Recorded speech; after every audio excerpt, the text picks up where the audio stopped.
Hi, welcome to the Signal Path. In this episode, we're going to try and see if we can run the lab and actually the whole house from a backup battery. Here where I live, sometimes because of fallen trees, we do get power outage, and it would be quite unfortunate in the middle of the winter. What if I get up at 3 a.m. and I want to do some measurements in the lab? And of course, keep the family, safe and warm. Now you can build your own battery, of course, and a lot of people do, but I was looking for something that had some industry backup behind it, some warranty, and the safety that comes with people who make these things essentially for a living. And I was looking for a particular battery chemistry that we're going to talk about. Now, BigBattery does build batteries for the telecom industry as backup power. And these things have pretty difficult requirements because of the confined space they have. So I want to look at their offerings and see what they have and what we can do. Now you have to keep in mind that this is extremely dangerous and you have to be familiar with how to wire these. We're going to be dealing with 240 volt AC in and out of the inverter. These voltages are lethal and they can easily cause tremendous amount of damage and actually you can lose your life. So please do not do this if you don't know how to do it. There are also state and country codes that you have to abide by. You can't put power back onto the grid. There's a lot of complications you need to keep in mind. Now the battery voltage itself is 40, 50 volts. It's not lethal on its own, but it can provide hundreds of amps and can set things on fire and liquefy your tools without any issues. So it does pose that danger. Keep all that in mind. Let's take a look and see what kind of battery options we have and how I have set it up in the house. We can do some experiments, see how the battery and the inverter together perform in this situation. Now, if you go ahead and visit BigBattery.com, you'll see that there are a lot of different possible combinations and configurations of these batteries available. Now, first you have to choose what kind of battery voltage you're looking for. Now, these are obviously multiples of 12 and depends on how many batteries are in series in the entire battery pack. Now, 48 volt is great because it allows a lot of inverters that are compatible with 48 volts for both charging and discharging. And you can go from 48 all the way to 120 with the inverter or even 240, which is what I'm using in my situation for 6 kilowatt. You can also even configure them for 12 kilowatt depending on the inverter you're using. So that's a great voltage for my use case. Now there's also a lot of different form factors of these batteries, again depending on how you want to deploy it. I really like these flat ones like the one over here and the one over here because you can push them up against the wall and allows you to put them in some pretty small spaces and really not interfere with anything else. But there are some huge batteries like these ones where they're on wheels and you can move them around and they can have their own advantages depending on how you want to deploy them. There are inverters like these ones, the Growatt inverters. Now BigBattery doesn't make those inverters, but I did buy them directly through BigBattery because it was just simply more convenient. There are also smaller chargers that you can have connected. So there's a lot of stuff. You're just going to have to go and select which one you're looking for. Now for my case, I went with this one. This is the RHINO. I really like this battery form factor.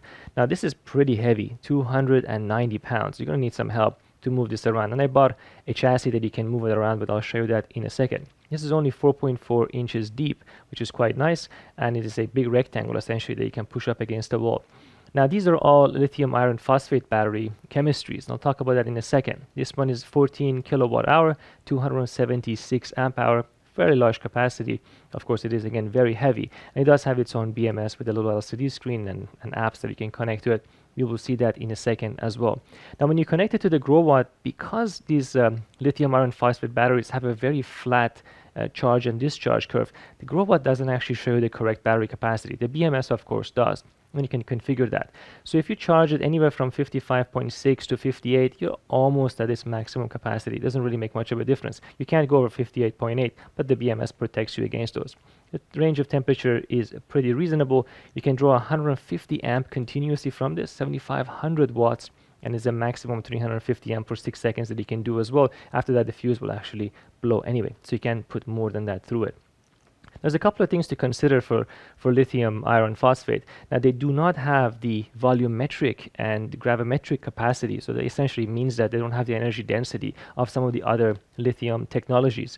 But they are safer, their chemistry is a little bit more stable, and they're heavy, but again, for home use, I don't really care. If you want to put this in a car, it's a very different story, and that's particularly one of the reasons why they don't use this very much in vehicles. But for home use and for something that doesn't supposed to move around, I think it works really quite nicely. Now, there is one thing that BigBattery does tell you, that they say that they give you a real 10-year warranty. And again, I haven't tested this, so I don't know. We're going to have to go by their words. But they also say that they will fix your battery and cover the cost of shipping it and getting it back to you if something breaks, which is a fault of the battery. Now, this is pretty important because, again, this thing is 300 watts, so you really don't want to have to ship this yourself.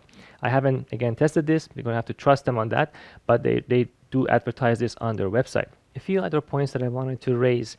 Now, BigBattery, these ones do not support an external BMS connector, which means that there is no BMS connection between the inverter and the battery itself. And this is one of the reasons why the Growatt inverter cannot report the correct battery level, at least not with the current firmware. This is something that they can obviously fix if they change the firmware, because you can put the discharge curve parameters inside of the Growatt and that'll be good. And eventually, hopefully at some point, I would like to see BigBattery have that external BMS connector, because that has other advantages.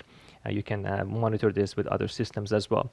Another interesting statistic is that BigBattery claims these batteries can be charged and discharged 3,000 to 5,000 times, which is in line with the lithium iron phosphate batteries in general. That chemistry does support a lot of charge and discharge cycles. So that's a long lifetime for these batteries. And here is our battery, absolutely enormous, just under 300 pounds. So it was quite difficult to put this. It definitely needs 2 or 3 people to assemble this. Now this comes with a piece of kit to attach it to a concrete wall, so you can hang it off the wall. And because its depth is quite small, it helps that in that configuration. It's really nice for situations like that. But I like it on these rollers. And this roller is supposed to accept 2 of these. You can see that the other side there will be another one to hang it there. This is a frame of the entire chassis itself. And I had to put some weight on that side, because you're not really supposed to install only one of these, and I may get another one in the future to balance it out. But this is a little bit precarious the way it is. We'll take a look at the front panel in more details, and I'll put the dimensions up there for you. Now, the build quality of this looks really great, and I think this is something that's been refined over the years. I cannot speak on the longevity of this yet because I recently got it, but overall I have to say I'm quite impressed. Let's look at front panel of this off and let's see what's underneath it a little bit, so we can finally connect it to our setup. So I removed the front panel just to check a couple of things to make sure everything looks good. So we do have a 175 amp 600 volt Anderson gray connector here in the front, 4 gauge wires, nice silicone on the outside, copper on the inside. I think these are 200 degrees cell rated for the outside cover there, which is good. They do have the appropriate plastic inserts to protect these against the metal chassis. These are very high quality, thick pieces of metal. And if I go a little bit higher, you will be able to see that indeed there is a user accessible fuse. So you could change that in case there's a very bad short circuit scenario. The LCD in this case, we will take a look at it, and the battery which shows you the output is enabled. The handles that go into this, which are these that come with the unit themselves, they do plug into the main chassis. We actually use only 2 of these to lift this entire thing. So even with 2 of them, we had no problem lifting it up, and this was quite solid and no damage to it at all. So I'm quite happy with that. Like I said, the construction is good. Let's take a look at the software that runs on this. It's fairly basic, but it gets the job done. And then hopefully we can finally do something with it. So here's the cable that comes with the RHINO. It's very nice quality, very flexible, silicone, 200 degrees cell rated. Of course, it's a 4 gauge wire, and it is also made of copper. It does have an Anderson gray connector, which is the same as what's on the battery. Now this is 4 foot long. In my setup, that wasn't enough. I had to buy a different one that was a bit longer. Now, of course, you want to keep this as short as possible, because losses in these cables are a complete loss to the system, and of course, they heat up the cable too. So the GUI of the battery gives you some basic information. Right now it's telling us that the battery is fully charged, 100%. It's in idle mode, it's not doing anything, and there's no current going in and out. The voltage 56.53 for the number of cells we have. There are 16 of them, so they're all essentially almost at maximum capacity. And the temperature 79.7 is the ambient temperature of the garage right now. Since it's not charging or discharging, it's going to essentially reach the ambient temperature. Now time to empty is very large in this case because we're not doing anything with the battery. If I go under status, I do get the number of cycles the battery has gone through, which is also quite helpful, and the minimum and the maximum temperature the battery has experienced during a certain duration. BMS stat at the very bottom is 0. I'm assuming that means there's nothing wrong. And 276 amp hour capacity of the battery.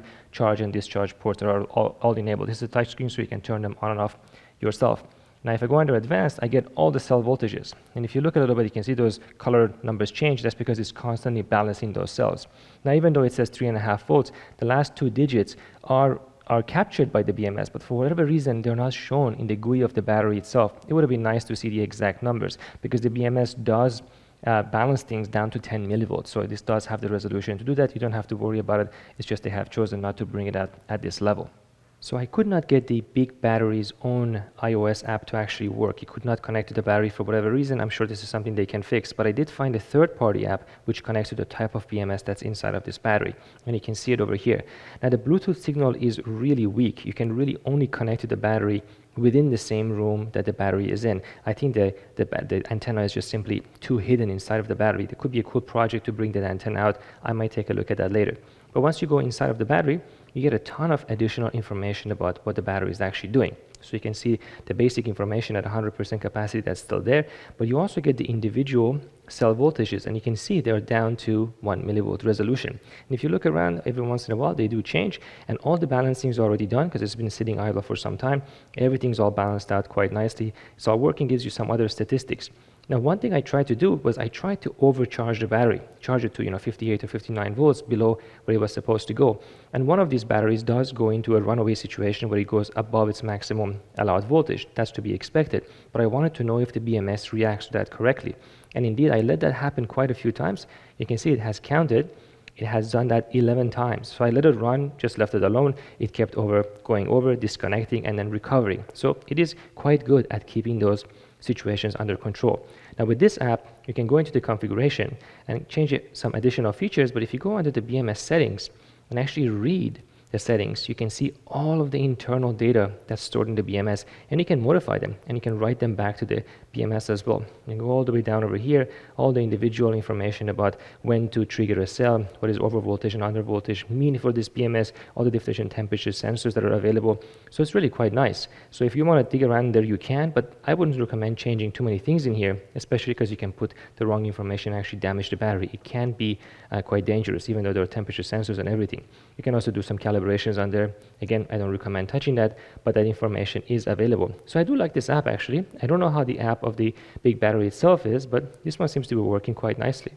Let's do a couple of quick measurements here using a DC electronic load directly on the battery itself. Now this DC electronic load is only 350 watts. Of course, we cannot push the battery anywhere near its capacity using this device. We're going to have to use the inverter for that, but we can still do some pretty important measurements over here. And you can see the battery is still fully charged at 100%. We're sitting at 54.35 volts. And here the DC electronic load is saying that the open circuit voltage of the battery is 54.24 or so, which is quite close to what it is reporting. Now, before we put the battery under load, I want to disable the battery and completely disconnect it. And that's a pretty important thing because you want the battery to have absolutely no current driving capability if its output is disabled. It's a matter of safety and the reliability of the BMS. So I'm going to turn the BMS off here. I'm using the phone to do that, so I don't have to bring my hand in front of the camera. And there it is. So you can see the battery is now in sleep mode. The light is turned off. Both the charge and the discharge path should be disabled. So the battery should be ideally completely disconnected. Now we do see a little bit of voltage here. This is nothing more than a ghost voltage. I can enable the load over here, try to draw an amp from the battery, and absolutely nothing. So when the battery is disconnected like this, the most driving capability has is about 10 milliamp or so, which is essentially nothing. So you can even short the battery terminals together and nothing would happen. Of course, you should still not do that because it is a safety issue, but the BMS seems to be doing its job just fine. Now keep in mind that the BMS in the background is still doing all of its job. So it's still doing the balancing of the cells regularly. So it's not really cutting any corners. It's just disconnected the output. So I'm going to go ahead and re-enable the output of the battery over here, again using the app, and it should come back online. And there it goes, and the voltage jumps back to where it used to be, and the battery is now in idle mode. So first I'm going to try to draw 1 amp from the battery. Now the voltage is about 54 volts, so at 1 amp we're going to take 54 watts from the battery. I'm going to enable that. There's the enabled. We can hear a little click inside of the battery, so something does happen to the BMS. And here we go. We're drawing 54 watts. It's equivalent to 54 ohms and 1 amp of battery. But of course we see absolutely nothing being reported here on the screen. This is a little bit unusual because it tells us that the BMS is essentially ignoring this as being too small to report. Now I can increase that load to 2 amps. Here's 2 amps. So now we're drawing 108 watts from the battery. I still don't see anything on the BMS. I'm going to go to 3 amp. And there you go. Now it is reporting minus 2.96. It's saying that it is discharging and it is very close to this value. So let's step it down and see at what point does the BMS essentially ignore the load. So here's 2.5. So it is measuring 2.5, no problem. Here's 2.52, 2.6. It jumps up and down a little bit. We're actually at 2.6. This is 2.5. Okay, we're going to go to 2.3. So it is still reporting 2.3. Here's 2.2. Let's see if it stabilizes to anything. Yeah, so it is still reporting the 2.2. Oh, there you go. It just gave up. So it seems like the 2.2, it comes and goes, is right at the edge where the BMS begins to ignore the load. I'm not sure why it is like that. I think this is something that is a BMS setting that you should be able to calibrate out is the idle current or something that it just doesn't bother reporting to you. I wish they would change this. It should be probably fairly easy to do that, because I do want to catch a small leakage that the battery might be experiencing if it's connected to something. So it's still 100 watts. It's not a lot, but it is significant for a battery that to be able to report that. But it does report small changes in the current. So if I go up by 100 milliamp, this does go up by 100 milliamp. So it's not like the BMS doesn't have the capability of measuring small changes in current. It just has a threshold below which it doesn't do any reporting. And we can push it to the maximum of the DC electronic load also. So here is, that's it, 6.5 amps is the most I can pull from this, 350 watts, 6.53 exactly as it is reported. And just for the sake of completeness, here's the app. Of course, the app is telling you exactly the same kind of data, but now you have the additional resolution of the individual battery cells and all the other information that comes with it. But it has a nice little visualization that the battery is now discharging. Now, the information shown here and the information shown here are essentially identical, except for the battery cell voltage resolution. So even when I go down to a value of, let's say, 1 amp like we did before, where we couldn't detect that, both of them actually are unable to detect that. So this one is still not showing it. But I do think there should be some settings here to modify that. And here's my setup for the entire operation, which connects everything together. Now, the fundamental operation of something like this is really quite straightforward. At the heart of it, we have an inverter. This is the Growatt inverter. This is 6 kilowatts, and it allows you to bring in and out of several sources of energy so that you can switch between them and do the conversions. So this thing is fed from the city line at 240 volts. That comes in over here at the bottom. I'll show you that in a second. You can also feed this from a photovoltaic cell. So if you have solar panels, you can connect that as well. And then it will use those sources of energy to charge the battery. The battery is sitting at the bottom too. We'll take a look at that as well. So we have 240 volts coming in, but importantly, this thing can produce 240 volt outputs from the battery or from any other photovoltaic sources that are connected to it. And that's a split phase, 2 times 120 volt. And that then goes back into your home. So here I have a transfer switch that allows me to completely disconnect everything or feed from the city or feed from the battery. But this is only part of the equation. It is very, very important that your main fuse box does have another switch, transfer switch, that meets your state and local regulations, because you don't want to connect the battery through the inverter to the city line when there is a lack of power, because you're not allowed to do that. And there's a lot of safety issues with this if workmen are working on the lines outside of your home. So this is just half the equation. The rest of it is downstairs. And we do have a 30 amp plug over here, which is coming from the inverter, so I can use that in the garage if I ever need to connect it to, say, like an electric car or so. And then if I go down there, that goes into the home and then eventually reaches, of course, the fuse box somewhere else. And here's the battery connections that goes into our BigBattery battery. So that's really all there is to it. Once everything is connected properly, we should be able to turn it on and transfer the home to use the battery power. And here's the bottom of the inverter. We have the battery terminals over here with covers already in place. We have a Wi-Fi module connected to the Growatt inverter as well, so we can log things over the internet and look at the state of various operations of the inverter and modify its settings. We also have 240 volts in and out from this terminal. There's a cover in front of it, so this is all protected.